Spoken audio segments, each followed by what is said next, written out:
환영합니다, 여러분.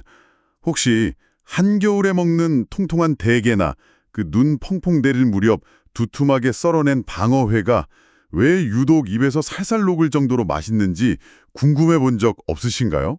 음, 보통은 그냥, 겨울이 제철이니까 그렇지 하고 자연스럽게 넘기기 쉽죠. 맞아요. 저도 그랬거든요. 하지만 오늘 우리가 준비한 이 심층 탐구 자료를 깊이 있게 파헤쳐보고 나면요.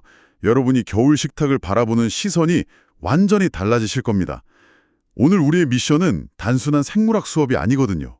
네, 오늘 다룰 아주 흥미로운 주제는 바로 영화의 혹한, 그러니까 모든 것이 꽁꽁 얼어붙는 빙온의 세계에서 동식물들이 대체 어떻게 살아남는지에 대한 놀라운 생존 투쟁입니다. 그리고 이게 끝이 아니죠.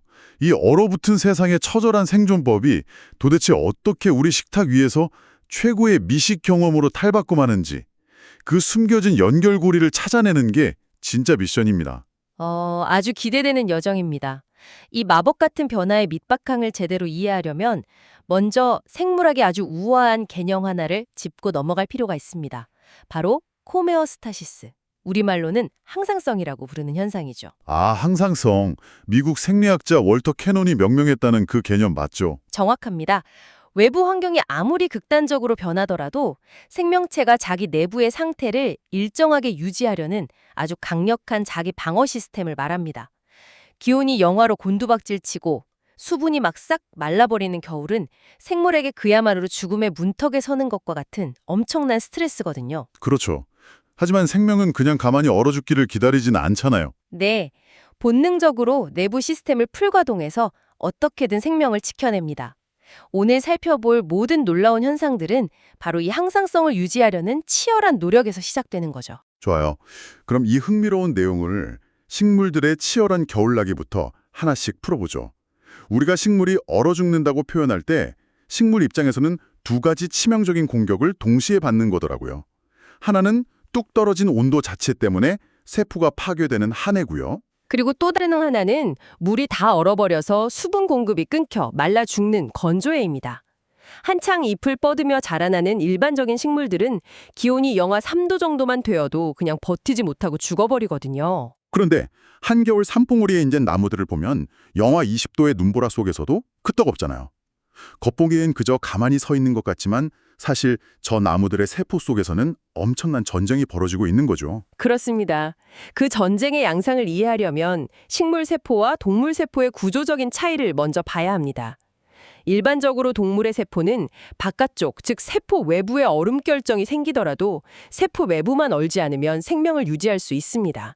유연성이 있으니까 바깥이 좀 얼어도 버티는 거군요. 네. 하지만 식물은 아주 견고하고 단단한 세포벽을 가지고 있죠. 이 튼튼한 세포벽이 평소에는 식물을 지탱해주지만 맹추위가 닥치면 이야기가 완전히 달라집니다. 바깥이 얼어붙을 때 이 세포벽 때문에 세포 내부도 덩달아 꽁꽁 얼어버리기 쉽거든요. 식물 세포 안에는 물을 잔뜩 머금고 있는 커다란 물주머니, 그러니까 액포가 있잖아요. 내부가 얼어버린다는 건 이 액포가 얼음 결정에 찔려서 터져버린다는 뜻이고요. 맞습니다.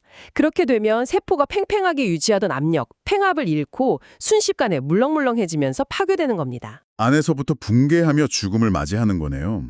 그래서 식물들이 겨울이 닥치기 훨씬 전부터 아주 체계적으로 방어 태세를 갖추는 거군요. 자료 보니까 초가을 무렵이 되면 이미 성장을 멈추고 내년 봄을 기약할 겨울싹을 만들기 시작하더라고요. 네, 이때 식물 내부에서는 아브시스산이라는 휴면 촉진 호르몬을 적극적으로 분비합니다. 일종의 겨울잠 모드 스위치를 딱 켜는 거죠. 물리적인 방어막도 정말 신기했어요.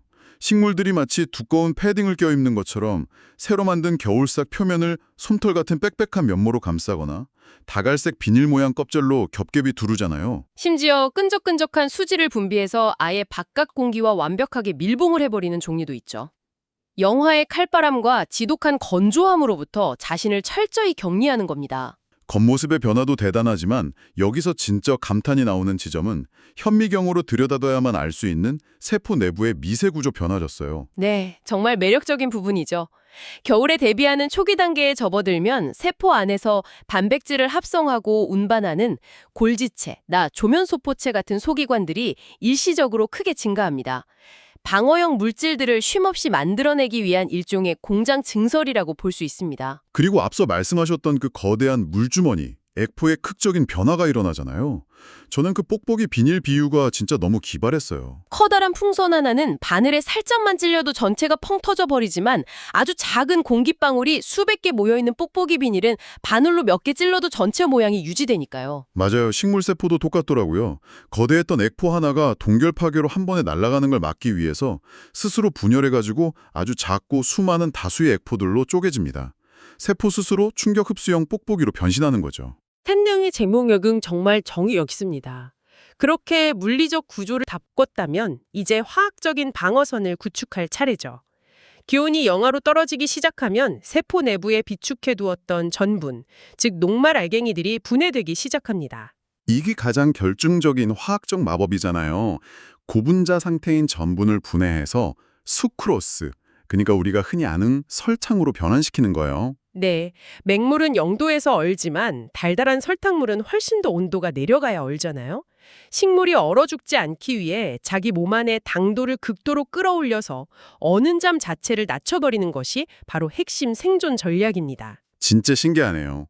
겨울에 수확한 시금치나 배추를 끓여 먹어보면 인위적으로 설탕을 넣은 것도 아닌데 기분 좋은 단맛이 확 우러나오잖아요. 그 달콤함이 사실은 영하의 날씨 속에서 식물이 살아남기 위해 처절하게 몸부림친 화학적 생존 투쟁의 결과물이라니 밥상 위 채소들이 완전히 다르게 보입니다. 식물은 도망칠 수 없으니 스스로의 성질을 바꿔버리는 길을 택한 거죠. 그렇다면 자유롭게 이동할 수 있는 동물들은 이 빙온의 세계를 어떻게 버텨낼까요? 자료 보니까 곤충들이 몸을 관행각 상태로 만들어서 영하 20도에서도 얼지 않고 버티는 신기한 능력이 있더라고요. 이렇게 곤충 얘기도 흥미롭지만 동물의 극한 생존하면 역시 남극 바다 깊은 곳을 빼놓을 수 없죠. 네, AR 드프리스 연구팀이 밝혀낸 남극해 경골어류의 생태를 보면 정말 놀랍습니다. 남극해는 1년 내내 얼음으로 덮여 있는 곳이잖아요. 보통 열대나 온대지방에 사는 일반 물고기들은 체액 온도가 영하 0.8도 언저리만 들여도 뻣뻣하게 얼어 죽는다고 하던데요. 맞습니다. 그런데 남극해 어류 개체수의 무려 90%를 차지하는 남극 암치암호, 그러니까 노토테니아 암흑의 어류들은 영하 2.2도로 떨어져도 유유자적 헤엄을 칩니다. 주변에 얼음 결정이 없다면 체온이 영하 6도까지 떨어져도 몸이 동결되지 않죠. 여기서부터가 진짜 흥미로워지는 부분이에요. 일반 물고기라면 진작에 얼어 죽었을 텐데 얘네들은 체액 속에 무려 8의 종류나 되는 단백질을 달고 다닌다는 거잖아요.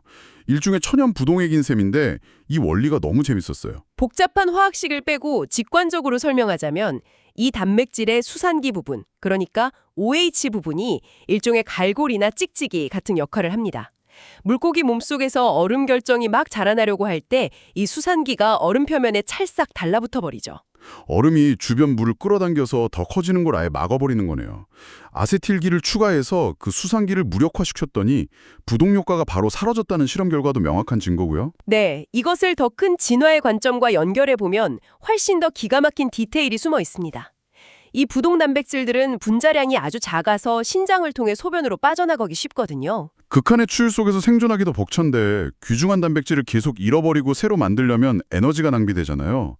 그래서 신장 구조를 아예 바꿔버린 거 보고 저 진짜 혀를 내둘렀어요. 그렇죠. 이 남극 물고기들은 아예 신장에 있는 여과장시인 사구체 자체를 없애버리는 쪽으로 진화했습니다.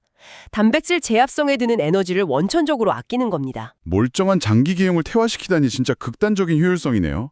게다가 에너지를 아끼려는 이 지혜가 부력 조절에서도 나타나더라고요. 이빨고기나 얼음정어리 같은 종들은 몸을 띄우는 불에가 없잖아요. 네, 불에가 없으면 게라앉아야 정상인데 이 녀석들은 척추뼈 안을 텅 비우고 체내 트리글리세리드라는 가벼운 지방질을 꽉 채워 넣습니다. 바닷물과 내 몸의 비중을 완벽하게 똑같이 맞춰서 헤엄치지 않아도 물에 둥둥 뜰 수 있게 만든 거잖아요. 진짜 에너지를 조금도 낭비하지 않겠다는 집념에 감탄했습니다. 식물과 물고기가 이렇게 진화했다면 포유류의 스마트 난방 시스템도 빼놓을 수 없죠. 영하 17도까지 떨어지는 동굴에서 생존하는 박쥐를 분석해보면 앞서 본 부동물질이 전혀 검출되지 않습니다. 박쥐의 혈장의 빈결점은 영하 0.6도니까 그냥 두면 얼어붙어야 하는데 관행각 상태로 동면하면서 버틴다는 거잖아요. 대체 피 속에 부동액도 없으면서 어떻게 버티는지 너무 궁금했어요. 이 박쥐들의 메커니즘은 아주 역동적입니다. 이른바 5도의 법칙과 200번의 심장 박동 시스템인데요. 체온이 점점 떨어져서 5도가 되는 순간 몸 안에서 비상경보가 울립니다. 잠을 자고 있으면서도 심박수가 분당 200회까지 치솟아서 심장을 모터처럼 돌리는 거죠. 그렇게 피를 펌프질해서 체온을 훅 올린 다음에 온도가 다시 5도로 안전해지면 언제 그랬냐는 듯이 심박수를 10회에서 20회로 뚝 떨어뜨려서 에너지를 극도로 절약하고요. 아주 정교하고 효율적인 자동 온도 조절 장치입니다. 영하 18도의 땅속에서 겨울잠을 자는 다람쥐 역시 완벽하게 비슷한 체온 상승 기능을 사용해서 생존합니다. 와, 뽁뽁이 액포부터 단백질 방패, 스마트 난방 시스템까지 살펴봤는데요. 그래서 이 모든 게 대체 지금 듣고 계신 여러분의 식탁이랑 무슨 상관이냐고요. 이제 그 퍼즐 조각을 맞출 시간입니다. 빙온이라는 극도의 스트레스가 농산물이나 어패류의 감칠맛과 단맛을 확 끌어올리는 원동력이라는 사실이죠. 비밀은 생물들이 동결을 막기 위해 썼던 방어 기구에 있습니다. 세포 내 침투압을 높이려고 커다란 단백질과 다당류를 아주 잘게 쪼개는 저분자화 과정을 거치게 되죠. 아, 덩치 큰 고분자 물질을 잘게 쪼갠다는 거군요. 네. 복잡한 다당류를 쪼개면 단당류나 소당류가 되고 거대한 단백질을 쪼개면 아미노산이 됩니다. 이렇게 쪼개진 분자들이 바로 우리가 미각으로 느끼는 매혹적인 단맛과 감칠맛의 정체입니다. 유전자의 정보 전달과 체내 효소 작용이 만들어낸 결과죠. 방어나 배추가 우리 먹으라고 맛있게 변한 게 아니라 자기가 얼어 죽지 않으려고 분해했던 그 생존 투쟁의 부산물이 우리 인간에겐 최고의 미식으로 느껴진다는 게 참 아이러니합니다. 그런데 살아있는 생물은 방어 반응을 한다고 치고 이미 도축된 고기나 가공식품은 어떡하죠? 죽은 세포는 방어할 수 없잖아요. 아주 좋은 질문입니다. 살아있지 않은 식재료는 스스로를 방어할 수는 없지만 빙온 상태에 두면 흥미로운 물리화학적 현상이 일어납니다. 부패를 일으키는 유해 미생물들이 워낙 온도가 낮으니 번식을 멈추게 되죠. 미생물은 추워서 활동을 정지하는데 그럼 맛을 만드는 효소들은 죽지 않나요? 빙온 숙성 원리의 핵심이 바로 그겁니다. 미생물은 활동을 멈추지만 식재료 내부에 원래 존재하던 효소들은 낮은 온도에서도 천산히 자기 일을 계속합니다. 부패는 방지되면서 단백질을 분해하는 효소 반응만 우세하게 작용하니까 결과적으로 숙성된 감칠맛이 폭발하게 되는 겁니다. 와, 부패 시계는 멈추고 숙성 시계만 돌아가는 거네요. 이걸 들으니까 옛날 조상님들의 지혜가 진짜 소름 돋게 대단합니다. 대게나 겨울방어 챙겨 드시고 1년 중 제일 춥다는 대한시계에 야채나 생선 말리고 술 빚으셨잖아요. 그 전통적인 농어촌의 관습들이 단순한 우연이 아니었던 거죠. 빙온 방어 반응과 죽은 식재료의 저온 효소 반응을 직관적으로 꿰뚫어 본 인류의 오랜 지혜입니다. 현대의 빙온 기술은 그것을 학문적으로 밝혀내 제철의 미각을 재현한 것에 불과하고요. 자연의 원리랑 조상들의 지혜, 그리고 현대 과학기술이 완벽하게 연결되네요. 이 대목에서 아주 중요한 역설적 법칙을 요약해 볼 수 있겠네요. 생명이 죽음에 직면할 정도의 강력한 스트레스가 오히려 그 생명력을 극대화시키고 가장 풍부한 맛이라는 궁극의 결실을 만들어낸다는 자연의 법칙 말입니다. 정말 완벽한 요약입니다. 여러분, 극한의 추위라는 스트레스가 생물학적 기적과 최고의 맛을 만들어냈다면 여기서 한번 생각해 볼까요?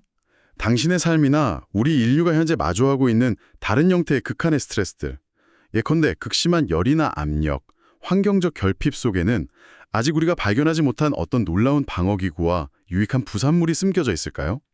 어쩌면 그 고통 속에 새로운 창조의 씨앗이 벼러지고 있을지도 모릅니다. 오늘 준비한 심층 탐구는 여기까지입니다. 이 질문에 대한 여운을 느끼시면서 저희는 다음 시간에 더 흥미로운 주제로 찾아오겠습니다. 함께해 주셔서 감사합니다.